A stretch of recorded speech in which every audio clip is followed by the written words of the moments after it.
Hello guys, welcome to our YouTube channel, and today we are going to learn how to save TikTok drafts to gallery without posting. So let's get started. So if you want to save your TikTok drafts to your gallery without posting them, so to do that what you can do is first open up your TikTok.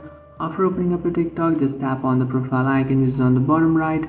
After tapping on that, just simply tap on draft, and this is the draft that are in your TikTok account. So these are all the tabs that you have saved. So now if you want to download them, what you have to do is just simply select the tab that you want to download, and now you will find a down arrow in the right side of your screen. Just tap on it and then tap on save. After tapping on save, this will be added to your gallery. So now if you just open up your photos, and after opening up your photos, here you can see guys, you can find the following video that has been saved from your draft. So in the same way, you can also save your draft on your gallery without posting. So that's it guys, this is how to save TikTok drafts to gallery without posting. If you find this video helpful, don't forget to like and subscribe to our channel. If you have any doubts, feel free to comment below. Thanks for watching.